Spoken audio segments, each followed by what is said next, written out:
Bonjour à tous, je me présente Caroline Brock, accompagnatrice, thérapeute et enseignante en soins énergétiques. J'ai envie de vous partager aujourd'hui un texte que j'ai écrit il y a quelques semaines. Un texte qui porte l'énergie durant les dernières semaines de confinement. Alors vous allez sûrement vous reconnaître dans ces mots. Et si ça peut vous inspirer, eh bien tant mieux. Si vous avez le goût de le partager, vous êtes les bienvenus. Alors je vous souhaite une bonne écoute. Que choisissez-vous? La peur ou le cœur? La 5G ou la 5D? Quelle période importante et décisive en cette année 2020. Je ressens que nous sommes poussés plus que tout à nous positionner face à une réalité extérieure ou l'autre plus intérieure. Dans l'effervescence de l'abondance d'informations multiples et contradictoires qui circulent depuis le début de la pandémie, il peut être très difficile de s'y retrouver. Tout et son contraire se retrouvent sur Internet. Les avis se chevauchent, se partagent, se battent. Et vous, dans cette botte de paille enflammée, êtes-vous toujours en train de chercher l'aiguille de la vérité ?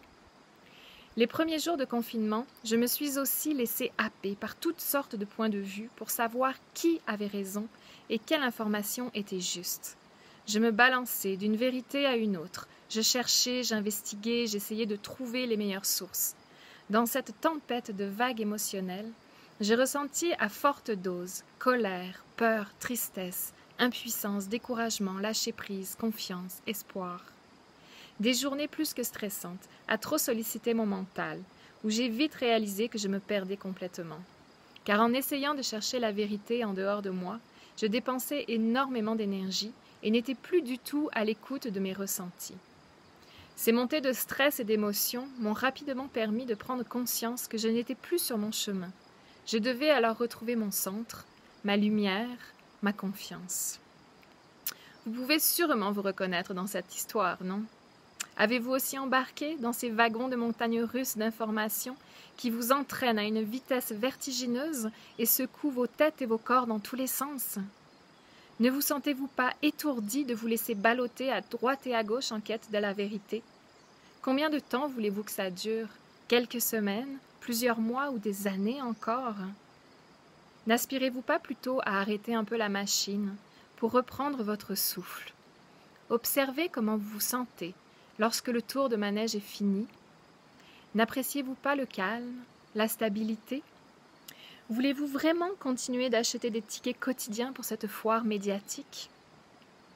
Dans cette effervescence d'informations, sommes-nous en train de perdre la raison? Nous voyons le monde à travers nos lunettes, nos croyances, notre histoire, notre culture, notre passé. Nous sommes pour certains facilement influencés par tous les avis qui circulent sur les écrans. Alors comment y voir plus clair? Comment pratiquer plus de discernement? En quête de vérité, nous nous noyons dans une spirale sans fond, avec autant de points de vue que d'êtres humains. N'est-ce pas finalement une grande opportunité pour sortir de nos têtes et descendre dans l'espace de notre cœur? Que se passe-t-il lorsque nous décrochons des connexions extérieures pour nous brancher vers l'intérieur? Que ressentez-vous lorsque vous prenez le temps de respirer pour ralentir l'activité mentale? Votre moment présent n'est-il pas plus calme, plus doux, plus confiant? Et si nous prenions le temps de nous relier à la vie, telle qu'elle est maintenant, sans penser à un futur potentiel qui angoisse? Il en revient à chacun de choisir de quitter plus souvent les écrans pour être ici, dans la réalité du présent qui nous entoure. Vivre à la fréquence du cœur. À force d'écouter les médias et de vous faire happer par toutes sortes de peurs, vous perdez énormément d'énergie. Vos vibrations et votre morale baissent. Votre système immunitaire se retrouve plus affaibli. En choisissant de vivre des moments qui vous font du bien, vous retrouvez votre confiance, votre énergie, votre élan de créativité. En étant présent à vous-même, c'est-à-dire à votre corps, vos ressentis, vos pensées, vous avez le pouvoir de transformer les choses, d'augmenter vos vibrations, de retrouver le moral, et votre système immunitaire en sera renforcé. Il existe beaucoup de moyens pour garder nos vibrations élevées et vivre dans l'espace du cœur. Pour citer quelques exemples simples, je vous encourage à aller marcher en nature, faire de l'exercice physique, des respirations conscientes.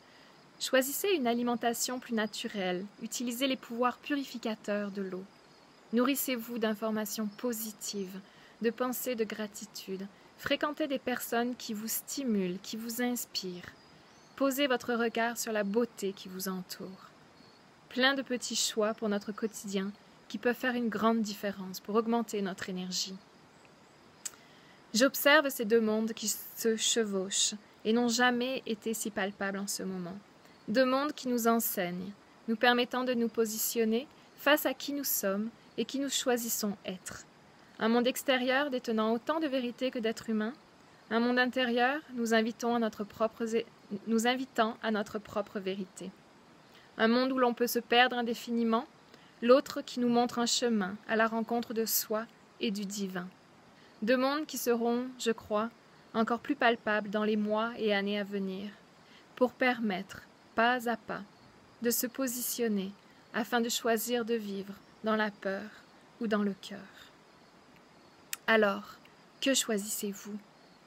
Profiterez-vous de cette occasion pour ouvrir les portes de votre cœur? Faire plus confiance à cette petite voix intérieure qui vous guide? Apprendre à écouter les signaux de votre corps, vos ressentis, votre intuition? Vous connecter à cette puissance intérieure pour découvrir un monde lumineux et paisible qui s'ouvre à vous. La porte du cœur est tout près de vous. Elle appelle votre présence, qui lui donnera la clé pour s'ouvrir et souffler sa précieuse guidance. Vous serez porté, inspiré, énergisé. La puissance infinie de l'amour attend patiemment ces moments de silence pour vous rencontrer et vous redonner confiance. Alors en ce temps de déconfinement, où nous sortons de notre cocon, à la rencontre de l'humanité, que choisirons-nous de vibrer? La peur ou le cœur? Sentez-vous la différence lorsque la première vous draine et que l'autre vous donne des ailes? Sentez-vous la nuance lorsque l'une vous contracte et l'autre ouvre vos bras? Sentez-vous l'influence lorsque l'une emprisonne et l'autre libère? Alors, que choisirez-vous? La peur ou le cœur?